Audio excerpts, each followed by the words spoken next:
ஐயனார் துணை today episode. வீடியோக்குள்ளே போகிறதுக்கு முன்னாடி எங்கள் சேனலை சப்ஸ்கிரைப் பண்ணிக்கோங்க, பக்கத்தில் இருக்கிற பெல் பட்டனை கிளிக் பண்ணிக்கோங்க. அப்போ தான் நான் போடுற வீடியோ உங்களுக்கு உடனே வரும். வாங்க வீடியோக்குள்ளே போகலாம். இங்கே வானதி வீட்டுக்கு சோழனும் நிலாவும் வராங்க பத்திரிக்கை வைக்கிறதுக்காக.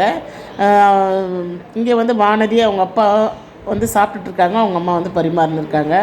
அப்போ இவங்க வானதி அப்படின்னு உள்ளே வந்தவுடனே பார்த்துட்டு அக்கா வாங்கக்கா வாங்கக்கா அப்படின்னு சொல்லிட்டு அவங்க சந்தோஷமாக வர வைப்பாங்க. உட்காருங்க அப்படின்னு சொல்கிறாங்க. அவங்க சோஃபாவில் உட்காருவாங்க. இங்கே வானதியோட அம்மா வந்து நிலாக்கிட்ட, ஏம்மா டீ சாப்பிட்றியா காஃபி சாப்பிட்றியான்னு எது இருந்தாலும் பரவாயில்ல அப்படின்றாங்க. சரி பிளாக் டீ குடிக்கிறியாமான்வாங்க. குடிப்பேன் அப்படின்னு சொல்கிறாங்க. உடனே சோழன் வந்து என்னங்க உங்களை மட்டும் கேட்குறாங்க, என்ன கேட்க மாட்டேறாங்க அப்படின்னு. சோழன் கம்முன்னு இருங்க அப்படின்னு சொல்லுவாங்க. அதுக்கப்புறம் பார்த்திங்கன்னா வானதி வந்து பேசுவாங்க. எனக்கு ரொம்ப சந்தோஷமாக இருக்குதுக்கா நீங்கள் வந்தது, நேரில் வந்து பத்திரிக்கை வைப்பீங்கன்னு நினைக்கவே இல்லை அப்படின்னு சொன்னேன்.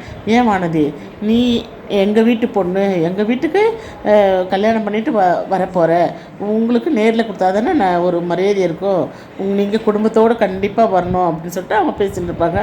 அதுக்கப்புறமா வானதியோட அம்மா வந்து அந்த பிளாக் டீ கொண்டு கொடுப்பாங்க, சாப்பிடுவாங்க. சாப்பிட்டு முடிச்சதும் ஒரு தட்டு கேட்டு, தாம்பாள தட்டு கேட்டு அதில் பூ பழவத்தில் பார்க்கலாம் வச்சு பத்திரிக்கை வச்சு கொடுப்பாங்க. தட்டு வந்து தாம்பாள தட்டு வந்து வானதியோட அம்மா அப்பா அப்போ வானதி 3 பேரும் சேர்ந்து வாங்கிக்குவாங்க. கண்டிப்பாக எல்லோரும் கல்யாணத்துக்கு வரணுன்னுவாங்க. சரி அப்படின்னு சொல்லுவாங்க. அங்கே கொடுத்துட்டு வீட்டுக்கு வந்துடுவாங்க. இங்கே பார்த்தீங்கன்னாக்கா சைட்டில் காமிப்பாங்க. அங்கே வந்து சேரன் வந்து மம்டியை வச்சுன்னு மண்ணெல்லாம் கலவையை கலந்துட்டு இருப்பார். சோழன் பார்த்துட்டு என்னென்ன பண்ணுற, என்னென்ன இப்படி காயுது வெயில், இந்த வெயில் எப்படி வேலை செய்கிற நீ வான்னு இட்டுன்னு வந்து அங்கே ஒரு நிழலில் உட்கார வைப்பார். அப்போ பார்த்தீங்கன்னா என்னடா சோழன் இப்படி பண்ணுறேன், நான் செய்கிறது என்ன, நீ மேஸ்திரி தானே, கல்யாணம் இன்னும் 2 நாளில், எப்படி நான் டயர்டாகிட்டுனா என்ன ஒரு மாதிரி கலர் திரும்பிடும், இப்படி உட்காந்து வேலை செய்யணேன், நீ வேலை வாங்கினேன் எல்லோரும், இன்னும் 2 நாளில் கல்யாணத்தை வச்சு இந்த வேலையெல்லாம் செஞ்சுன்னுக்கிறேன் அப்படின்னு அதட்டுவார். அந்த நேரம் பேசிகிட்டே இருக்கும்போது பார்த்திங்கன்னா அனீஷ் வருவார். அனீஷ் பார்த்திங்கன்னா கையில் ஒரு கவரோடு வந்து சோழன்கிட்ட வந்து இது வந்து கல்யாணத்துக்கு உங்களுக்கு என்ன செய்யணும்னு எனக்கு தெரியல, இந்த ஊர் முறைப்படி, ஆனால் எனக்கு கொஞ்சம் தெரியும், அதுக்கு தான் எங்கள் சந்தாக்காக நான் சேர்த்து வச்ச பணம் அப்படின்னு சொல்லிட்டு அனீஷ் வந்து அந்த கவரை வந்து பண கவரை வந்து சேரங்கிட்ட கொடுப்பாரு. சேரன் வந்து அப்படியே அதிர்ச்சியாக ஏஞ்சிக்குவார். அனீஷ் இதெல்லாம் வேண்டாம், நீயே வச்சுக்கோ அப்படின்னு சொல்லுவார். உடனே சோழன் சொல்லுவார், எங்கள் அண்ணனே எதுவும் செய்யக்கூடாது சொல்லியிருக்கிறேன், இது நாங்கள் தான் எல்லாமே சேர்ந்து செய்வோம், எங்கள் அண்ணனே நான் வந்து காசு போடக்கூடாது, நாங்கள் தான் செலவு பண்ணி எங்கள் அண்ணனுக்கு கல்யாணம் பண்ணி வைப்போன்னு சொல்லிக்கிறேன், இதில் நீ ஏன்னு அப்படி பண்ணுற அப்படின்ட்டு அனீஷ்கிட்ட சொல்லுவார். சரின்ட்டு அப்படியே சேரன் வந்து ரொம்ப மகிழ்ச்சியாக ஒரு மாதிரி பெருமையோடு பார்ப்பார் சோழனை.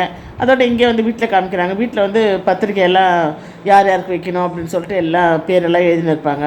அப்போது பல்லவன் வந்து எனக்கு இவ்வளோ பத்திரிக்கை, என்னடா ஒருத்தருக்கு ஒரு பத்திரிக்கை வைக்கிற அப்படின்னு அப்படியே பேசினே இருக்கும்போது சேரனுக்கு வந்து கார்த்திகா ஞாபகம் வந்துடும். ஏன்பா கார்த்திகாவுக்கும் பத்திரிக்கை வைக்கணும் அப்படின்னா, இன்னும் கல்யாணத்துக்கு கூப்பிடணும்ப்பா அப்படின்னோடனே சரி ஃபோன் பண்ணி பேசுங்கண்ணே அப்படின்றாங்க. உடனே ஃபோன் பண்ணி கார்த்திகாவுக்கு ஃபோன் பண்ணி இந்த மாதிரி எனக்கு கல்யாணம் வச்சுருக்காங்க, வெள்ளிக்கிழமை கல்யாணம்ப்பா அப்படின்ட்டுவாங்க. அப்படியே ரொம்ப சந்தோஷமாம்மா, பொண்ணு யார் தெரியுமாம்மா, நானே சொல்கிறேன் அப்படின்ட்டு அன்றைக்கி குலதெய்வ கோயிலுக்கு வந்தாங்களே அவங்க தானே அந்த இந்திக்கார பொண்ணு, ஆமாம்மா சந்தாம்மா அவங்க பேர், அவங்க தான் அப்படின்னா, ரொம்ப சந்தோஷமாம்மா, எனக்கு ரொம்ப சந்தோஷமாக இருக்குது அப்படின்ட்டு வந்துட்டு கார்த்திகா சொல்லுவாங்க. சரி கல்யாணத்துக்கு கண்டிப்பாக எல்லோரும் வந்துடணும், கண்டிப்பாக வந்துடுறோம்மான்னு அவங்களும் ஃபோன் வச்சுருவாங்க. இங்கே பார்த்திங்கன்னா சோழன் வந்து அடுத்த நாள் வந்து ரெடி ஆகிட்டு இருப்பார், காலையில் ரெடி ஆகிட்டு இருப்பார்.